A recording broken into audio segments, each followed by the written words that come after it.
Guys, welcome back to Xylem learning. നിങ്ങളുടെ ഈ സ്വന്തം മിഥിലാമസാണ്. എനിക്കറിയാം നിങ്ങൾ എല്ലാവരും സ്കൂളിൽ കെമിസ്ട്രി പഠിച്ചുകൊണ്ടിരിക്കുന്ന ചാപ്റ്റർ ആണ് gas loss and mall concept അല്ലെ. ഒരുപാട് ന്യൂമറിക്കൽസ് നിങ്ങളെ കാത്തിരിക്കുന്ന ഒരു ചാപ്റ്റർ ആണ്. ഈ ഒരു ചാപ്റ്റർ പഠിക്കുന്ന സമയത്ത് നമുക്ക് തിയറി ബേസ്ഡ് ക്വസ്റ്റ്യൻസിനെക്കാളും കൂടുതൽ വരാൻ സാധ്യതയുള്ളത് പ്രോബ്ലംസ് ആണ്, ന്യൂമറിക്കൽസ് ആണ് അല്ലെ. കണക്ക് ചെയ്യാൻ അറിയണം, ഇക്വേഷൻ അറിയണം. ഇതറിഞ്ഞാൽ മാത്രം പോരാ, ഇക്വേഷൻസ് കറക്റ്റായിട്ട് എവിടെയാണ് അപ്ലൈ ചെയ്യേണ്ടത് എന്ന് നിങ്ങൾ അറിയണം. അപ്പോ ഞാൻ ഈ തരുന്ന ചോദ്യങ്ങൾ നിങ്ങൾക്ക് ചെയ്യാൻ സാധിക്കുന്നുണ്ടോ എന്ന് എൻ്റെ ഒപ്പം ഒന്ന് ശ്രമിച്ചു നോക്കുമോ? ചോദ്യങ്ങൾ കാണുമ്പോൾ ഒന്ന് പോസ് ചെയ്യുക, സ്വന്തമായിട്ട് ചെയ്യാൻ പറ്റുന്നുണ്ടോ നോക്കുക, എന്നിട്ടും ഞാൻ പറയുന്നത് കറക്റ്റ് ആണോ നോക്കുക. ഓക്കെ, ശരിയായിട്ടുണ്ടോ നോക്കാം. റെഡി? അപ്പൊ ക്വസ്റ്റ്യൻസിലേക്ക് കിടക്കാം. 422K 420 കെൽവിൻ താപനിലയിൽ ഒരു നിശ്ചിത മാസുള്ള ഹൈഡ്രജൻ വാതകത്തിന്റെ വ്യാപ്തം 30 ml. അങ്ങനെയാണെങ്കിൽ 80 ml ആവുമ്പോൾ ടെമ്പറേച്ചർ എത്ര എന്നാണ് പറഞ്ഞിട്ടുള്ളത് അല്ലെ. അപ്പോ ടെമ്പറേച്ചർ ആൻഡ് വോളിയം എന്ന് കേൾക്കുമ്പോൾ VT എന്ന് കേൾക്കുമ്പോൾ നിങ്ങളുടെ മനസ്സിലേക്ക് ഓർമ്മ വരേണ്ട ഒരാളുണ്ട്, VT ചാൾസ്. വീട്ടിലിരിക്കുന്ന ചാൾസ് ചേട്ടൻ, VT ചാൾസ്. അതായത് വോളിയം ടെമ്പറേച്ചറും തമ്മിലുള്ള റിലേഷൻഷിപ്പ് നമുക്ക് പറഞ്ഞു തരുന്ന ലോ ആണ് ചാൾസ് ലോ അല്ലെ. എന്താണ് ചാൾസ് ലോ നമ്മളോട് പറഞ്ഞിട്ടുള്ളത്? കോൺസ്റ്റന്റ് പ്രഷറിൽ വോളിയവും ടെമ്പറേച്ചറും ഡയറക്ട്ലി പ്രപ്പോർഷണൽ ആയിരിക്കും അല്ലെ. അപ്പൊ വോളിയം കൂടിയാൽ ടെമ്പറേച്ചർ കൂടും, വോളിയം കുറഞ്ഞാൽ ടെമ്പറേച്ചറും ഓട്ടോമാറ്റിക്കലി അവിടെ കുറയണം.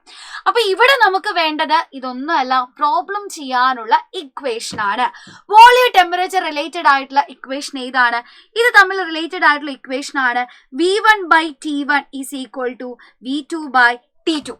അപ്പൊ നമ്മുടെ കയ്യിൽ 2 സിലിണ്ടർ ഉണ്ട് അല്ലെ. ആദ്യത്തെ സിലിണ്ടർ ഇതാണെന്ന് വിചാരിക്കാം. അപ്പൊ ആദ്യത്തെ സിലിണ്ടറിൽ നമുക്ക് 30 ml ആണ് ഇവിടുത്തെ വോളിയം എന്ന് പറയുന്നത്. അപ്പൊ ടെമ്പറേച്ചർ എന്ന് പറയുന്നത് 420 കെൽവിൻ ആയിരുന്നു എന്ന് പറഞ്ഞിരിക്കുന്നു. ഇതേയാളെ 80 ml വോളിയം ഉള്ള ഒരു വലിയ സിലിണ്ടറിലേക്ക് നമ്മൾ മാറ്റി. പുതിയ ടെമ്പറേച്ചർ നമുക്കറിയില്ല, ഇതാണ് നമ്മൾ കണ്ടെത്തേണ്ടത്. അപ്പൊ ആദ്യത്തെ കണ്ടെയ്നറിലുള്ള വോളിയത്തെ നമുക്ക് V1 എന്ന് വിളിക്കാം, ടെമ്പറേച്ചറിനെ T1 എന്ന് വിളിക്കാം. രണ്ടാമത്തെ കണ്ടെയ്നറിലേക്ക് മാറ്റിയപ്പോൾ പുതിയ വോളിയത്തെ നമുക്ക് V2 എന്ന് വിളിക്കാം. T2 നമുക്ക് അറിയാവോ? പുതിയ ടെമ്പറേച്ചർ നമുക്ക് അറിയാവോ? അറിയില്ല. ഇതാണ് നമുക്ക് കണ്ടെത്താനുള്ളത്, ശരിയല്ലേ? അപ്പൊ ഇതിന്റെ ഇക്വേഷനിലേക്ക് സബ്സ്റ്റിറ്റ്യൂട്ട് ചെയ്ത് കൊടുത്താൽ പോരെ. V1 എന്ന് പറഞ്ഞാൽ 30 ആണ്, T1 420 ആണ്, V2 80 ആണ്, T2 അറിയില്ല. 0 വേണമെങ്കിൽ ഇപ്പൊ തന്നെ നമുക്ക് ഇങ്ങ് വെട്ടിക്കളയാം, ഒരു സമാധാനം ആവട്ടെ. ഓക്കെ, ഇനി നമുക്ക് ഇതിനെ ക്രോസ് മൾട്ടിപ്ലൈ ചെയ്യാം അല്ലെ. എന്നാ നമുക്കിത് സോൾവ് ചെയ്യണ്ടേ. അപ്പൊ നമുക്ക് കിട്ടും 3T2. ഇതിനിങ്ങോട്ട് മൾട്ടിപ്ലൈ ചെയ്തു, അപ്പോൾ എത്ര വരും? 42 × 80 എന്ന് വരും. നമുക്ക് വേണ്ടത് T2 ആണ്. അപ്പൊ 3 നേരെ ഇങ്ങോട്ട് പോകും. So T2 is equal to 42 × 80 divided by 3 എന്ന് വരും. ഇതായിരിക്കും ഇവിടെയുള്ള ഉത്തരം എന്ന് പറയുന്നത്. ഇതിനെ സോൾവ് ചെയ്ത് കഴിയുമ്പോൾ നമുക്ക് ഉത്തരം കിട്ടും. സോ സമയം കളയുന്നില്ല, ഞാൻ വേഗം തന്നെ ഉത്തരം സോൾവ് ചെയ്ത് പറഞ്ഞു തരാം. അപ്പൊ 42 × 80 ഡിവൈഡഡ് ബൈ 3 എന്ന് പറയുമ്പോൾ പുതിയ ടെമ്പറേച്ചർ എന്ന് പറയുന്നത് എത്രയാണ് മക്കളെ? 1120 കെൽവിൻ ആയിരിക്കും. അപ്പൊ നിങ്ങള് ചോദ്യം കണ്ട് ഉത്തരം ചെയ്തെല്ലാം കഴിഞ്ഞിട്ട് യൂണിറ്റ് എഴുതാതെ പോകാൻ പാടില്ല. ടെമ്പറേച്ചർ ആണെങ്കിൽ യൂണിറ്റ് കെൽവിൻ സ്കെയിലിലാണ്, വോളിയം ആണെങ്കിൽ എഴുതി കൊടുക്കുക. അതേപോലെ പ്രഷർ ആണെങ്കിലും യൂണിറ്റ് എഴുതാൻ നിങ്ങൾ മറക്കരുത്. ഓക്കെ, റെഡി സെറ്റ് അല്ലേ? അങ്ങനെയാണെങ്കിൽ നമുക്ക് അടുത്ത ചോദ്യത്തിലേക്ക് കടക്കാം. അടുത്ത ചോദ്യം എന്താ? The volume of a cylinder containing carbon dioxide at STP is 4440 ml millilitre ആണ്. അപ്പൊ നമ്മുടെ കയ്യിൽ ഒരു cylinder of carbon dioxide ഉണ്ട് അല്ലെ. ഒരു cylinder of carbon dioxide ഉണ്ട്. ഇതിൽ 4440 millilitre carbon dioxide gas അടങ്ങിയിട്ടുണ്ട് STP. ഓക്കെ, ഇനി ചോദ്യം എന്താ? Find the number of moles. വളരെ സിമ്പിൾ ആണ്.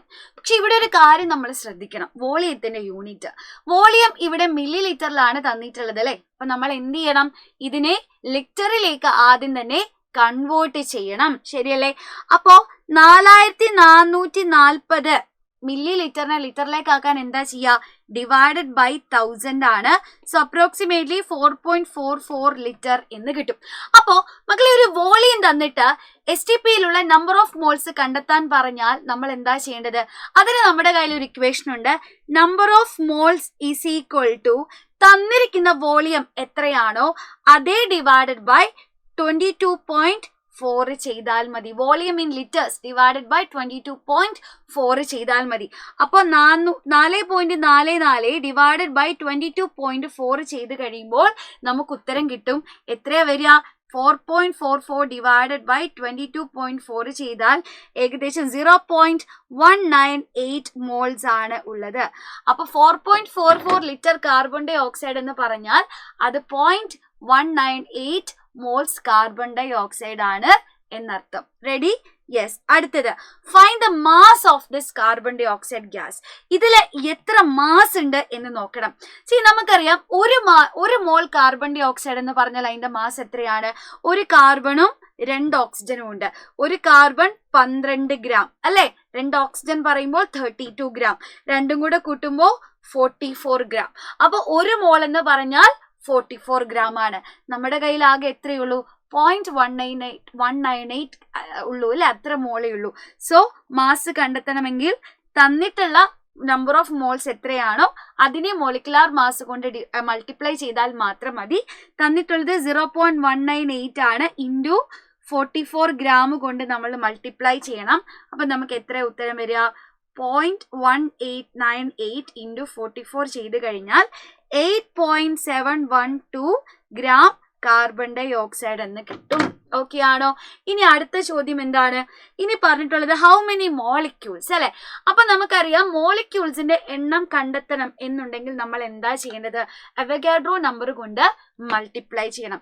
ഒരു മോൾ കാർബൺ ഡൈ ഓക്സൈഡ് എടുത്താൽ അത് 6.022 ഇൻറ്റു 10⁻23 മോളിക്യൂൾസിനെ നമുക്ക് കാണാൻ സാധിക്കും അല്ലെ? അപ്പൊ നമ്മുടെ കയ്യിൽ എത്ര മോൾ ഉണ്ട്? ഒരു മോൾ ഉണ്ടോ? ഇല്ല. 0.198 മോളേ ഉള്ളൂ. അതേ ഇൻറ്റു അവഗാഡ്രോ നമ്പർ ചെയ്ത് കഴിഞ്ഞാൽ ടോട്ടൽ നമ്പർ മോളിക്യൂൾസിനെ കണ്ടെത്താൻ പറ്റും. സോ ടോട്ടൽ മോളിക്യൂൾസ് ആണ് നമ്മളോട് ചോദിച്ചിട്ടുണ്ടായിരുന്നത്. 0.198 ഇൻറ്റു 6.022 ഇൻറ്റു 10⁻23 ഇത്രയും മോളിക്യൂൾസ് ആണ് ഇവിടെ ഉള്ളത്. അപ്പൊ ഇവിടെ ചെയ്യുമ്പോൾ എന്തെല്ലാം കാര്യങ്ങളാണ് നമ്മൾ ശ്രദ്ധിക്കേണ്ടത്? STPയിലെ വോളിയം എന്ന് പറഞ്ഞു കഴിഞ്ഞാൽ തന്നെ നമ്മൾ എന്ത് ചെയ്യണം? നമ്മൾ അവിടുത്തെ കറക്റ്റ് ആയിട്ട് ഇക്വേഷൻ നമ്മുടെ മനസ്സിലേക്ക് ഓർമ്മ വരണം അല്ലെ? STPയിൽ ഒരു വോളിയം തന്നിട്ടുണ്ടെങ്കിൽ നമ്പർ ഓഫ് മോൾസ് കണ്ടെത്താനുള്ള ഇക്വേഷൻ എന്ന് പറയുന്നത് തന്നിരിക്കുന്ന വോളിയം ഡിവൈഡഡ് ബൈ 22.4 ചെയ്യുക. പക്ഷെ തന്നിരിക്കുന്ന വോളിയം മില്ലി ലിറ്ററിലാണോ ലിറ്ററിലാണോ എന്ന് എന്റെ കുഞ്ഞുങ്ങള് കൃത്യമായിട്ട് ശ്രദ്ധിക്കാൻ മറക്കരുത്. പിന്നെ മാസ് കണ്ടെത്തണമെങ്കിൽ നമ്മുടെ കയ്യിലുള്ളത് എത്ര മോളാണോ അതിനെ മോളാർ മാസ് കൊണ്ട് മൾട്ടിപ്ലൈ ചെയ്താൽ മതി. നമ്പർ ഓഫ് മോളിക്യൂൾസ് കണ്ടെത്തണമെങ്കിൽ നമ്മുടെ കയ്യിലുള്ളത് എത്ര മോളാണോ അതിനെ അവഗാഡ്രോ നമ്പർ കൊണ്ട് മൾട്ടിപ്ലൈ ചെയ്താൽ മതി. സോ ഈസി ആൻഡ് സിമ്പിൾ അല്ലേ? ഓക്കെ. അപ്പൊ ഇനി അടുത്ത ചോദ്യത്തിലേക്ക് നമുക്ക് കടക്കാം. ഇതൊരു വളരെ രസമുള്ളൊരു ചോദ്യമാണ്. നോക്ക്, നമ്മുടെ കയ്യിൽ 800 ഗ്രാം നൈട്രജൻ ഉണ്ട്. 800 ഗ്രാം നൈട്രജനുമായിട്ട് റിയാക്ട് ചെയ്യാൻ എത്ര ഹൈഡ്രജൻ വേണം during the production of ammonia എന്നാണ് നമ്മളോട് ചോദിച്ചിട്ടുള്ളത്. അപ്പൊ ഇതുപോലൊരു ചോദ്യം തന്നു കഴിഞ്ഞാൽ നിങ്ങൾ ആദ്യം ചെയ്യേണ്ടത് ഈ ഒരു ഇക്വേഷന്റെ റിയാക്ഷന്റെ ബാലൻസ്ഡ് കെമിക്കൽ ഇക്വേഷൻ എഴുതുക എന്നുള്ളതാണ്. അപ്പൊ നൈട്രജനും ഹൈഡ്രജനും ചേർന്ന് അമോണിയ ആയിട്ട് മാറുന്നതിന്റെ ബാലൻസ്ഡ് കെമിക്കൽ ഇക്വേഷൻ എന്താണ്? N2 + 3H2 gives 2NH3. ഇതാണ് ഇക്വേഷൻ. ഇനി നമുക്ക് ഇതിനെ ഒന്ന് അനലൈസ് ചെയ്യാം അല്ലെ? N2 ഇതിന്റെ മാസിലേക്ക് നമുക്ക് ഇതിനെ ഓരോന്നിനെയും ഒന്ന് കൺവേർട്ട് ചെയ്യാം. അപ്പോൾ നൈട്രജന്റെ മാസ് എത്രയാ? അറ്റോമിക് മാസ് 14 ഗ്രാം ആണ്. മോളിക്കുലാർ മാസ് 28 ആണ്. ഇവിടെ നൈട്രജൻ മോളിക്യൂൾ N2 ആണ് അല്ലെ? അപ്പൊ 28 ഗ്രാം നൈട്രജൻ ഉണ്ട്. പിന്നെ ടോട്ടൽ 6 ഹൈഡ്രജൻ ഉണ്ട് അല്ലെ? ഒരു ഹൈഡ്രജൻ 1 ഗ്രാം. അപ്പൊ 6 ഹൈഡ്രജൻ എന്ന് പറയുമ്പോൾ 6 ഗ്രാം ഉണ്ട്. അപ്പൊ 28 ഗ്രാം നൈട്രജൻ 6 ഗ്രാം ഹൈഡ്രജനുമായിട്ട് റിയാക്ട് ചെയ്യുമ്പോഴാണ് ഒരു അമോണിയയുടെ മാസ് എത്രയാ വരിക? അമോണിയ എന്ന് പറയുമ്പോൾ ഒരു നൈട്രജനും 3 ഹൈഡ്രജനുമാണ് അല്ലെ? ഒരു നൈട്രജന്റെ മാസ് 14, 3 ഹൈഡ്രജന്റെ മാസ് 3. സോ രണ്ടും കൂടെ കൂട്ടിയാൽ 17 ഗ്രാം. ഇതാണ് ഒരു അമോണിയയുടെ മാസ്. 2 അമോണിയ എന്ന് പറയുമ്പോൾ 2 × 17 34 ഗ്രാം കിട്ടുന്നു. അപ്പൊ 28 ഗ്രാം നൈട്രജൻ 6 ഗ്രാം ഹൈഡ്രജനുമായിട്ട് ചേർന്ന് 34 ഗ്രാം അമോണിയ നമുക്ക് കിട്ടുന്നു. അപ്പൊ ഇതിൽ നിന്ന് നമുക്ക് മനസ്സിലാവും 28 ഗ്രാം നൈട്രജന് റിയാക്ട് ചെയ്യാൻ 6 ഗ്രാം ഹൈഡ്രജൻ വേണം അല്ലെ? ഇത് ഈ ചോദ്യത്തിൽ തന്നെ നമുക്ക് മനസ്സിലായിട്ടുള്ള കാര്യം ഇക്വേഷനിലുണ്ട്. 28 ഗ്രാം നൈട്രജനെ റിയാക്ട് ചെയ്യാൻ 6 ഗ്രാം ഹൈഡ്രജൻ വേണം. അങ്ങനെയാണെങ്കിൽ 1 ഗ്രാം നൈട്രജനെ റിയാക്ട് ചെയ്യാൻ എത്ര ഹൈഡ്രജൻ വേണം? ഒന്ന് ആലോചിച്ച് നോക്കിക്കേ എത്രയാ വരിക? അപ്പൊ 28 ഗ്രാമിന് 6 ഗ്രാം മതി. അപ്പൊ 1 ഗ്രാമിന് എത്ര വേണം? 6/28 ഗ്രാം ഹൈഡ്രജൻ വേണം. മനസ്സിലായോ? റെഡിയാണോ? ഇപ്പൊ നിങ്ങൾ ആലോചിച്ച് നോക്കിക്കേ. അപ്പൊ 28 ഗ്രാം നൈട്രജനെ റിയാക്ട് ചെയ്യാൻ 6 ഗ്രാം ഹൈഡ്രജൻ വേണമായിരുന്നു. അപ്പൊ 1 ഗ്രാം നൈട്രജനെ റിയാക്ട് ചെയ്യാൻ 6/28 ഗ്രാം ഹൈഡ്രജൻ മതി. ഇനി നമ്മുടെ കയ്യിൽ എത്ര ഗ്രാം നൈട്രജൻ ഉണ്ട്? 800 ഗ്രാം നൈട്രജൻ ഉണ്ട്. അപ്പൊ 800 ഗ്രാം നൈട്രജന് റിയാക്ട് ചെയ്യാൻ എത്ര ഹൈഡ്രജൻ വേണം? 800 × 6/28 ഗ്രാം ഹൈഡ്രജൻ വേണം. ഇത് സിംപ്ലിഫൈ ചെയ്താൽ സിമ്പിൾ ആയിട്ട് നമുക്ക് ഉത്തരം കിട്ടും. എല്ലാ ചോദ്യങ്ങളും ഇതുപോലെയാണ് ചെയ്യുന്നത്. അതിൽ ഒരു വ്യത്യാസവും ഇല്ല. ഇങ്ങനെയുള്ള ചോദ്യം വന്നാൽ എല്ലാത്തിനും ഒരേ പാറ്റേൺ ആണ്. കോൺസെപ്റ്റ് മനസ്സിലായാൽ മാത്രം മതി. അപ്പോൾ 800 × 6 അല്ലെ /28 എത്ര കിട്ടും? 171.4 ഗ്രാം ഹൈഡ്രജൻ വേണം. എന്ത് സിമ്പിൾ ആയിട്ടാണ് നമ്മൾ ചെയ്തത് അല്ലെ? ഇത് ഏത് രീതിയിൽ വന്നാലും ഈ ഒരു മെത്തേഡ് മാത്രം നിങ്ങൾ അറിഞ്ഞിരുന്നാൽ മതി. ഓക്കെ, സോ ഇത്രയും ചോദ്യങ്ങളാണ് എൻ്റെ കയ്യിൽ ഉണ്ടായിരുന്നത് അല്ലെ. അപ്പോൾ ഈ ചോദ്യങ്ങൾക്ക് കണ്ടപ്പോൾ തന്നെ കൃത്യമായിട്ട് എത്ര പേർക്ക് ഉത്തരം ചെയ്യാൻ പറ്റിയിട്ടുണ്ടാവും? വളരെ കുറവ് ആൾക്കാർക്കായിരിക്കും പറ്റിയിട്ടുണ്ട്. അത് ഒരിക്കലും നിങ്ങളുടെ പ്രശ്നമൊന്നുമല്ല കേട്ടോ. കാരണം ഈ ന്യൂമറിക്കൽസ് വരുമ്പോൾ നമ്മൾ ഇക്വേഷൻ അറിഞ്ഞിരിക്കണം, ഏത് ഇക്വേഷൻ എടുക്കണം എന്നറിഞ്ഞിരിക്കണം, അതെങ്ങനെ കൺവേർട്ട് ചെയ്യണം എന്നറിഞ്ഞിരിക്കണം, അതിന്റെ യൂണിറ്റ് അറിഞ്ഞിരിക്കണം, അങ്ങനെ കുറെ കാര്യങ്ങൾ അറിഞ്ഞിരിക്കേണ്ടതുണ്ട്. സോ മക്കളെ, ഇങ്ങനെയുള്ള എല്ലാ കാര്യങ്ങളും ക്ലിയർ ചെയ്ത് നിങ്ങളെ പഠിപ്പിക്കാൻ വേണ്ടിയിട്ട് നമ്മുടെ അസ്ത്ര ബാച്ച് ഇവിടെ തന്നെ ഉണ്ട്. സോ അസ്ത്ര ബാച്ചിൽ ഇപ്പോൾ കറന്റ് ഈ ഒരു ചാപ്റ്റർ ആണ് പഠിപ്പിച്ചുകൊണ്ടിരിക്കുന്നത്. പിന്നെ ആരെങ്കിലും ജോയിൻ ചെയ്യാൻ ബാക്കിയുണ്ടെങ്കിൽ ഇപ്പോഴാണ് ജോയിൻ ചെയ്യാനുള്ള കറക്റ്റ് ടൈം. കാരണം നമ്മുടെ വിദ്യാരംഭത്തിന്റെ ഓഫർ നമ്മൾ എക്സ്റ്റെൻഡ് ചെയ്തിട്ടുണ്ട് കേട്ടോ. 15% ഓഫറാണുള്ളത്. VDM 15 എന്ന കൂപ്പൺ കോഡ് ഉപയോഗിച്ച് നിങ്ങൾക്ക് ജോയിൻ ചെയ്യാം.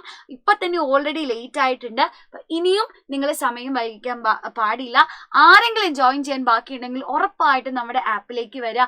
നമുക്ക് ഒന്നിച്ച് പഠിച്ച് നമ്മുടെ കെമിസ്ട്രി സെറ്റ് ആക്കണം. അപ്പൊ ഈ ഒരു വീഡിയോ നിങ്ങളുടെ മാക്സിമം ഫ്രണ്ട്സിന്റെ അടുത്തേക്കൊക്കെ ഷെയർ ചെയ്യുക.